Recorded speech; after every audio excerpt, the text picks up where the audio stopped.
Hello student, today I am going to teach about the subject economics, class 11, chapter 1st and it part 7. We will study about the occupational structure of India on the eve of independence.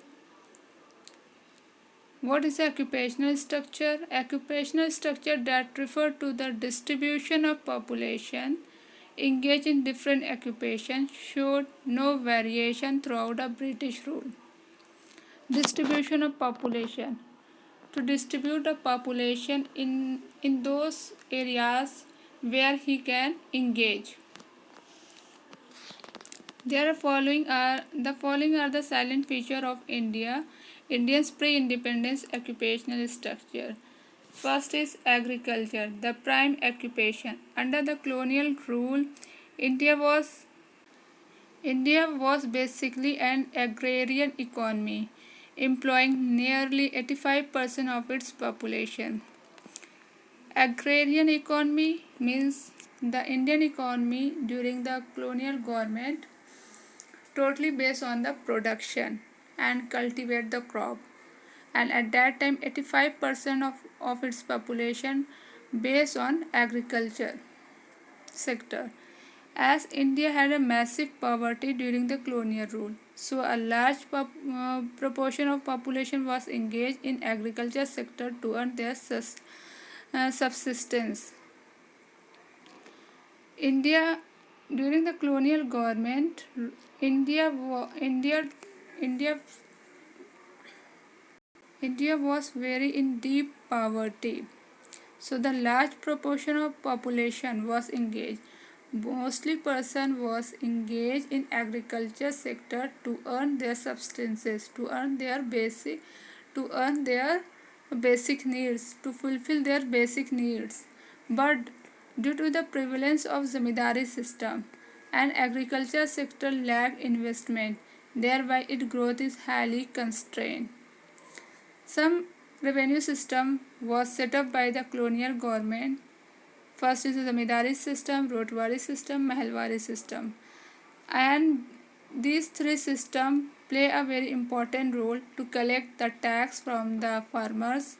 And the one is the zamindari system. We had already taught about the zamindari system in brief, but in zamindari system a farmer had to pay huge amount and huge investment to zamindar, as zamindar paid some fixed taxes to government.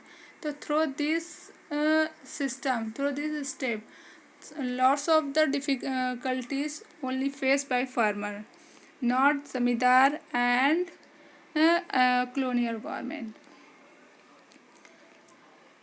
And at that time colonial government only cultivated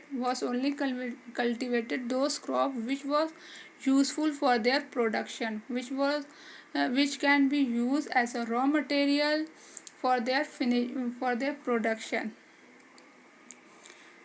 The second point is industry, the bleak occupation. Apart from agriculture, a small proportion of population was employed in manufacturing sector. Nearly 10% of the total workforce was engaged in manufacturing and industrial sector. This point said that उस time पर जो हमारी industries थी वो उस industries में सिर्फ 10% ही peoples जो इंडियन पीपल्स वर्क करते थे, इंगेज थे मैन्युफैक्चरिंग में, इंडस्ट्रीज में, जो कि this amount is very low.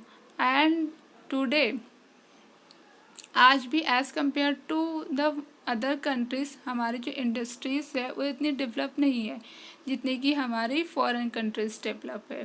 But we are trying to develop this.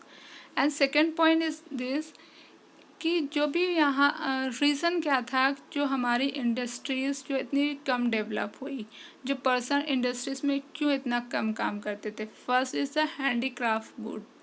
Handicraft good was very famous and the Indian people want to export it, but the rate of but जो rate था इसका export का amount था, export duties बहुत ही ज़्यादा impose कर दिया गया था हैंडीक्राफ्ट गुड्स पर, और उसकी क्वालिटी जो है और उसका रेट बहुत ही चीप कर दिया गया था अपने कंट्री में, बिकॉज ऑफ द जो ब्रिटेन से जो भी हमारा फिनिश गुड्स आया वो मशीन मेड था. People only want to purchase machine made and they want to produce goods through the machine made. And जो हैंडीक्राफ्ट गुड्स था उसमें लेबर, मेहनत, सब कुछ था. तो पीपल्स जो थे उस टाइम पर, इंडियन पीपल उस टाइम पर इंडस्ट्रीज़ पर फिर नहीं फोकस कर, वो चीप कम प्राइस पर मशीनरी गुड्स को परचेज करे. हैंडीक्राफ्ट जो खुद का उनका गुड्स था उसको वो डिस्ट्रॉय हुआ. और इसीलिए जो भी पर्सन हैंडीक्राफ्ट इंडस्ट्रीज़ में जो भी काम करते थे, जो हैंडीक्राफ्ट गुड्स बनाते थे, तो उससे भी उन लोगों को उतनी इनकम नहीं मिल पाती थी, क्योंकि उनका वो रेट पर बिक ही नहीं पाता था. Further the lack of investment. First is the investment industries पर किया नहीं गया. जो कैपिटल गुड्स थी, lack of the capital goods are not available in industries. Second, initiative unfavourable tariff structure. कुछ अनफेवरेबल टैरिफ स्ट्रक्चर रखा गया. हमारे जो एक्सपोर्ट आइटम थे उस पर बहुत ज़्यादा टैक्स इम्पोज कर दिया गया था, जिससे कि इंडिया से जो गुड था, इंडिया से गुड वो ब्रिटेन नहीं जा पा रहा था या कोई दूसरी कंट्री में नहीं एक्सपोर्ट हो पा रहा था. ये और जो वो अपना इम्पोर्ट लाए थे, imported good, that is a machine made good, उसको वो उन्होंने फ्री टैक्स कर दिया. अब फ्री टैक्स के वजह से जो है इंडिया में मशीन मेड गुड आसानी से इंटर कर गया. तो अनफेवरेबल टैरिफ स्ट्रक्चर जो वो भी अफेक्टेड करे इंडिया सेक्टर को. एंड जब ये अफेक्टेड हुआ तो ऑक्यूपेशनल स्ट्रक्चर जो होगा इंडिया का वो भी अफेक्टेड हुआ. And last, the Indian industrial sector fail to contribute significantly to Indian GDP. इसीलिए जो हमारी जो जीडीपी है वो भी अफेक्टेड हुई. एग्रीकल्चर से अफेक्टेड हुई. सेकेंड, इंडस्ट्रीज से अफेक्टेड हुई. Third point is unbalanced growth. The three sector of Indian economy, first is agricultural, second is industrial, and third is the tertiary sector, was unequally developed. I have already taught about the agriculture and industries, but tertiary sector, those sector that is the communication sector, communication facilities, and the transportation facilities, all the facilities was not well developed. So these sectors are not properly developed, yeah, unequally developed. In some areas agriculture sector was developed. In some areas industry sector was developed. Unequally developed. The unequally developed in agriculture, industries, and tertiary sector, so they was affected the occupational structure of our country, while the agriculture sector was relatively developed, whereas the two sector was at their infant stage, that was a very starting stage. In addition, there was a regional variation of in the occupational structure of India.